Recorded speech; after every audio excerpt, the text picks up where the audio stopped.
എല്ലാവർക്കും സുഖാണെന്ന് വിശ്വസിക്കുന്നു. ഡെയിലി അപ്ഡേറ്റിലേക്ക് എല്ലാവർക്കും സ്വാഗതം. നാളെ മെയ് 18-ാം തീയതിയും തുടർന്നുള്ള ദിവസങ്ങളിലും നിങ്ങൾ ശ്രദ്ധിക്കേണ്ട വളരെ പ്രധാനപ്പെട്ട കാര്യങ്ങളാണ് ഈ ഒരു വീഡിയോയിൽ വ്യക്തമാക്കുന്നത്. വീഡിയോയുടെ വിശദാംശങ്ങളിലേക്ക് കടക്കുന്നതിന് മുമ്പ് കൂടുതൽ ആളുകളിലേക്ക് ഈ ഇൻഫർമേഷൻ എത്താൻ ഷെയർ ചെയ്യുക, ലൈക്ക് ചെയ്യുക, ഫേസ്ബുക്കിലൂടെ കാണുന്ന ആളുകൾ ഫോളോ ചെയ്യുക. വീഡിയോയുടെ വിശദമായ വിവരങ്ങളിലേക്ക് വരാം. കോവിഡ് വാക്സിൻ എടുത്തിട്ടുള്ള ആളുകൾ അറിയേണ്ട വളരെ പ്രധാനപ്പെട്ട ഒരു അറിയിപ്പ് ഇപ്പോൾ വന്നിട്ടുണ്ട്. ആസ്ട്രാസെനക്കയുടെ കോവിഡ് പ്രതിരോധ വാക്സിനായ കോവിഷീൽഡിന് ഗുരുതര പാർശ്വഫലങ്ങൾ ഉണ്ട് എന്ന വെളിപ്പെടുത്തലിന് പിന്നാലെ ഇന്ത്യൻ നിർമ്മിത വാക്സിനായ കോവാക്സിനും പാർശ്വഫലങ്ങൾ ഉണ്ട് എന്ന റിപ്പോർട്ട് പുറത്തു വന്നു. ബനാറസിലെ ഹിന്ദു സർവകലാശാലയിലെ ഗവേഷകർ നടത്തിയ പഠനത്തിലാണ് കണ്ടെത്തൽ.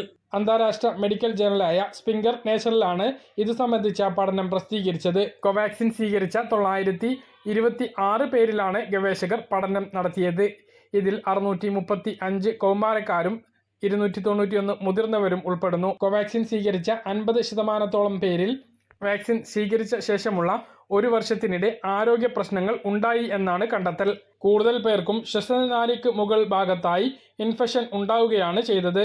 304 കൗമാരക്കാർക്കും 124 മുതിർന്നവർക്കും ഈ അസുഖങ്ങൾ അനുഭവപ്പെട്ടിട്ടുണ്ട്.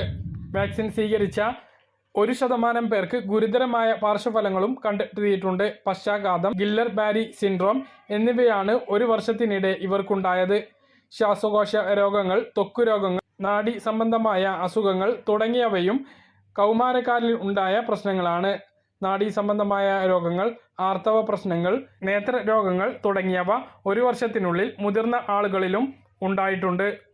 4.6% സ്ത്രീകൾക്കും ആർത്തവ പ്രശ്നം നേരിട്ടിട്ടുണ്ട്. എന്നാൽ ഇത്തരമൊരു പഠന റിപ്പോർട്ടിൽ നിഗമനത്തിലെത്താൻ വിശദമായ ഗവേഷണങ്ങൾ ആവശ്യമാണ് എന്ന് വാക്സിൻ നിർമ്മാതാക്കളായ ഭാരത് ബയോടെക് പ്രതികരിച്ചു.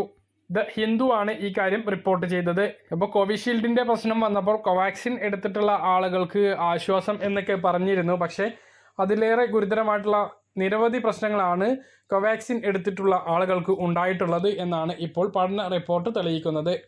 പല സ്ഥലങ്ങളിലും കനത്ത മഴ തുടരുകയാണ്. മലപ്പുറം, വയനാട് ജില്ലകളിൽ ഇന്ന് ഓറഞ്ച് അലർട്ടാണ്. തൃശൂർ, എറണാകുളം, കോട്ടയം, ആലപ്പുഴ ഒഴികെയുള്ള മറ്റ് ജില്ലകളിൽ യെല്ലോ അലർട്ടും പ്രഖ്യാപിച്ചിട്ടുണ്ട്. തമിഴ്നാടും കനത്ത മഴയാണ് തുടരുന്നത്. തെങ്കാശി, കുറ്റാലം വെള്ളച്ചാട്ടത്തിൽ മഴവെള്ളപ്പാച്ചിലിൽ വിദ്യാർത്ഥിയെ കാണാതായി. തിരുനെൽവേലി സ്വദേശിയായ അശ്വിൻ 17 വയസ്സിനെയാണ് കാണാതായത്. കുളിച്ചുകൊണ്ടിരിക്കുമ്പോൾ അപ്രതീക്ഷിതമായി വെള്ളം ഇരച്ചെത്തുകയായിരുന്നു. കൂടെ ഉണ്ടായിരുന്ന മറ്റുള്ളവർ ഓടി രക്ഷപ്പെട്ടു.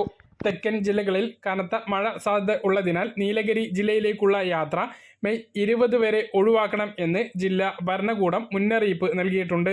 ഊട്ടി അടക്കമുള്ള വിനോദസഞ്ചാര കേന്ദ്രങ്ങളിലേക്കുള്ള യാത്ര മെയ് 18 മുതൽ 20 വരെ ഒഴിവാക്കണമെന്ന് നീലഗിരി ജില്ലാ കലക്ടർ എം അരുണ അറിയിച്ചിട്ടുണ്ട്. തമിഴ്നാട്ടിലും കേരളത്തിലുമായി അടുത്ത് കിടക്കുന്ന ജില്ലകളായ നീലഗിരി, വയനാട്, മലപ്പുറം എന്നീ ജില്ലകളിൽ ഓറഞ്ച് അലർട്ടാണ്. വെക്കേഷനാണ്. കേരളത്തിൽ നിന്നും മിക്ക ആളുകളും ശനിയാഴ്ച ഊട്ടിയിലേക്ക് പോകാൻ തയ്യാറെടുത്തിരിക്കുന്ന ഒരുപാട് ആളുകളുണ്ടാകും. അപ്പോൾ ഊട്ടിയിലേക്കുള്ള യാത്ര മാറ്റിവെക്കണം എന്നാണ് പ്രധാനമായിട്ട് ഓർമ്മിപ്പിക്കാനുള്ളത്. ശക്തമായ കാറ്റിനും മോശം കാലാവസ്ഥക്കും സാധ്യതയുള്ളതിനാൽ കേരള തീരത്ത് മത്സ്യബന്ധനത്തിന് വിലക്ക് ഏർപ്പെടുത്തിയിട്ടുണ്ട്. വിദേശ രാജ്യങ്ങളിലേക്ക് കുടുംബസമേതം വിനോദയാത്രക്ക് പോയ മുഖ്യമന്ത്രി നാളെ ദുബായിൽ നിന്നും മടങ്ങിയെത്തും. ഇന്തോനേഷ്യ, സിംഗപ്പൂർ, UAE എന്നീ 3 രാജ്യങ്ങളാണ് മുഖ്യമന്ത്രിയും കുടുംബവും സന്ദർശിച്ചത്. പെൻഷന് പോലും പണമില്ലാതെ കടുത്ത സാമ്പത്തിക പ്രതിസന്ധിയിൽ സർക്കാർ ഉലയുമ്പോൾ ലോക കേരള സഭ നടത്തിപ്പിന് സംസ്ഥാന സർക്കാർ 2 കോടി രൂപ ഇപ്പോൾ അനുവദിച്ചു. സമ്മേളന ചെലവിനായി 1 കോടി രൂപയും ലോക കേരള സഭയിലെ ശുപാർശകൾ നടത്തുന്നതിനും സഭ സെക്രട്ടേറിയറ്റിനുമായി 1 കോടി രൂപയുമാണ് അനുവദിച്ചത്. ലോക കേരള സഭ ഒരു ധൂർത്താണ് എന്ന പ്രതിപക്ഷ ആരോപണം ഉയർന്നു നിൽക്കുമ്പോൾ തന്നെയാണ് 4ാം സമ്മേളനത്തിന് വേണ്ടി ഇപ്പോൾ സർക്കാർ 2 കോടി രൂപ മാറ്റിവെച്ചിട്ടുള്ളത്. കഴിഞ്ഞ 3 വർഷമായിട്ട് ലോക കേരള സഭ എന്ന് പറയുന്ന ഈ പരിപാടി നടത്തുന്നുണ്ട്. കഴിഞ്ഞ വർഷം കേരളീയം എന്ന് പറഞ്ഞ പരിപാടി തിരുവനന്തപുരത്ത് നടത്തി. അതിൽ വലിയ ധൂർത്ത് ആരോപിച്ചിരുന്നു. അതിന് പുറമെയാണ് നവകേരള സദസ്സ് എന്ന് പറഞ്ഞ് കോടികൾ പൊടിച്ചുള്ള പരിപാടി നടത്തിയത്. ഇതെല്ലാം സാമൂഹ്യ സുരക്ഷാ പെൻഷൻ അടക്കമുള്ള പാവങ്ങളുടെ ആനുകൂല്യം മുടങ്ങി നിൽക്കുമ്പോഴാണ് എന്നുള്ള കാര്യം ഓർക്കേണ്ടത് തന്നെയാണ്. ക്ഷേമ പെൻഷൻ വിതരണവുമായി ബന്ധപ്പെട്ട് യാതൊരുവിധ അറിയിപ്പും സർക്കാരിൻ്റെ ഭാഗത്തുനിന്ന് ഇതുവരെ വന്നിട്ടില്ല. ഇന്ന് 17-ാം തീയതി കഴിയുന്നു. ഏപ്രിൽ മാസം മുതൽ അതാത് മാസത്തെ പെൻഷൻ കൃത്യമായി നൽകും എന്ന് ധനമന്ത്രി ബജറ്റിൽ പ്രഖ്യാപിച്ചതിന് ശേഷം ഇത് 2ാമത്തെ മാസമാണ് പൂർത്തിയാവാൻ വേണ്ടി പോകുന്നത്. ഒരു മാസത്തെ ക്ഷേമ പെൻഷൻ വിതരണം ചെയ്യാൻ ആവശ്യമായ തുക Kerala state social security pension limited എന്ന കമ്പനിയുടെ പേരിൽ ഉണ്ടായിരുന്നു എങ്കിലും അത് ട്രഷറിയിലേക്ക് അടിയന്തര സാഹചര്യത്തിൽ മാർച്ച് അവസാനത്തോടെ മാറ്റിയിരുന്നു. ട്രഷറി ഇപ്പോൾ ഓവർ ഡ്രാഫ്റ്റിലാണ്. ട്രഷറിയിലേക്ക് വേറെ ഏതെങ്കിലും രീതിയിൽ പണം എത്തിയാൽ ആ പണം കമ്പനിക്ക് തിരികെ നൽകുകയും ഒരു മാസത്തെ പെൻഷൻ വിതരണം ചെയ്യുകയും ചെയ്യും. അതല്ലാതെ മറ്റു രീതിയിൽ തുക കണ്ടെത്തി പെൻഷൻ വിതരണം ചെയ്യാൻ ഇപ്പോൾ സർക്കാരിന് കഴിയില്ല എന്നാണ് വിവരം. കാരണം മെയ് മാസത്തിൽ വിരമിക്കുന്ന സർക്കാർ ജീവനക്കാരുടെയും അധ്യാപകരുടെയും വിരമിക്കൽ ആനുകൂല്യം നൽകുന്നതിന് വേണ്ടി തന്നെ 5 കോടി രൂപയിലധികം വേണം. അതിനും സർക്കാർ ബുദ്ധിമുട്ടുന്ന സാഹചര്യത്തിൽ പെൻഷൻ വിതരണം ഞാൻ നേരത്തെ പറഞ്ഞ രീതിയിൽ മാത്രമേ സാധിക്കുകയുള്ളൂ. അതിന് ഈ മാസം അവസാനം വരെ ചിലപ്പോൾ കാത്തിരിക്കേണ്ടി വന്നേക്കാം. വരും ദിവസങ്ങളിൽ തന്നെ ചിലപ്പോൾ പെൻഷൻ വിതരണവുമായി ബന്ധപ്പെട്ട ഒരു അപ്ഡേഷൻ ഉണ്ടായേക്കാം. അങ്ങനെ നമ്മൾ പ്രതീക്ഷിക്കുന്നു, ഉണ്ടാവട്ടെ എന്ന് നമ്മൾ പ്രാർത്ഥിക്കുന്നു. എന്ത് പെൻഷൻ അറിയിപ്പ് വന്നാലും കൃത്യസമയത്ത് നിങ്ങളെ അറിയിക്കുന്നതുമാണ്. മറ്റൊരു പ്രധാനപ്പെട്ട അറിയിപ്പ്, UAE ഡൽഹി അബുദാബി IIT ക്യാമ്പസിൽ പ്രവേശനം നേടാനുള്ള അവസരമുണ്ട്.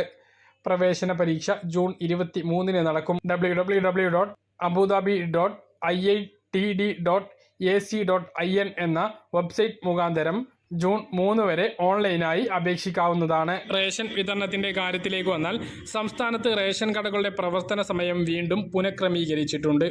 കടുത്ത വേനലിനെ തുടർന്ന് സംസ്ഥാനത്തെ റേഷൻ കടകളുടെ സമയക്രമം രാവിലെ 8 മണി മുതൽ ഉച്ചയ്ക്ക് 11 മണി വരെയും ഉച്ചയ്ക്ക് ശേഷം 4 മണി മുതൽ 8 മണി വരെയും ആക്കിയിരുന്നു. എന്നാൽ വേനൽ മഴയുടെ ആശ്വാസം കേരളത്തിൽ ലഭിച്ചതോടുകൂടി താപനില കുറഞ്ഞതിൻ്റെ പശ്ചാത്തലത്തിൽ സംസ്ഥാനത്തെ റേഷൻ കടകളുടെ സമയക്രമം വീണ്ടും മാറിയിട്ടുണ്ട്. ഇന്ന് 2024 മെയ് 17 മുതൽ രാവിലെ 8 മണി മുതൽ ഉച്ചയ്ക്ക് 12 മണി വരെയും വൈകുന്നേരം 4 മണി മുതൽ രാത്രി 7 മണി വരെയുമായിരിക്കും ഇനി മുതൽ റേഷൻ കടകൾ പ്രവർത്തിക്കുക. നമുക്ക് പുതിയൊരു മഴക്കാലം കൂടി വരാൻ പോവുകയാണ്. സംസ്ഥാനത്ത് 31-ാം തീയതി കാലവർഷം എത്തും എന്നാണ് പറഞ്ഞിട്ടുള്ളത്. നമുക്കറിയാം, മുമ്പെങ്ങും ഇല്ലാത്ത രീതിയിലുള്ള വരൾച്ചയാണ് ഈ വർഷം അനുഭവിച്ചത്. വരും വർഷങ്ങളിലും അത് കൂടാൻ സാധ്യതയുണ്ട്. ഈ സാഹചര്യത്തിൽ മുൻകരുതലുകൾ ആവശ്യമാണ്. അതിൻ്റെ അടിസ്ഥാനത്തിൽ കിണറുകൾ റീചാർജ് ചെയ്യുന്നതിന് വേണ്ടി പഞ്ചായത്തുകളിൽ നിന്നും ധനസഹായം ലഭിക്കുന്നതാണ്. ഇതിനു വേണ്ടിയിട്ടുള്ള അപേക്ഷകൾ ഇതിനകം തന്നെ ആരംഭിച്ചിട്ടുണ്ട്. തൊഴിലുറപ്പ് കാർഡ് ഉള്ള ആളുകൾക്ക് പഞ്ചായത്ത് വഴി ഈ സഹായം ലഭിക്കുന്നുണ്ട്. ബാക്കിയുള്ള ആളുകൾക്കും പഞ്ചായത്ത് വഴി അപേക്ഷ നൽകാവുന്നതാണ്. പുരപ്പുറത്ത് പെയ്യുന്ന മഴവെള്ളം പൈപ്പ് വഴി ശേഖരിച്ച് ശുദ്ധീകരിച്ച് കിണറ്റിലേക്ക് ഇറക്കുന്ന രീതിയാണ് കിണർ റീചാർജിംഗ്. ഇതിൻ്റെ ആദ്യ വിഹിതം നമ്മൾ മുടക്കണം. പിന്നീട് ആ ഒരു തുക പഞ്ചായത്തിൽ നിന്നും അനുവദിച്ച് കിട്ടുകയാണ് ചെയ്യുക.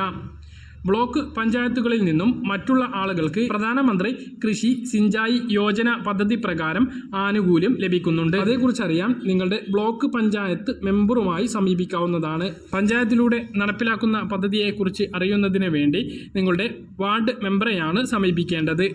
സ്വർണ്ണവിലയിൽ 200 രൂപയുടെ കുറവുണ്ടായി. പവന് 200 രൂപ കുറഞ്ഞ് 54,080 രൂപയും 25 രൂപ ഗ്രാമിന് കുറഞ്ഞ് 6,760 രൂപയുമായിട്ടുണ്ട്.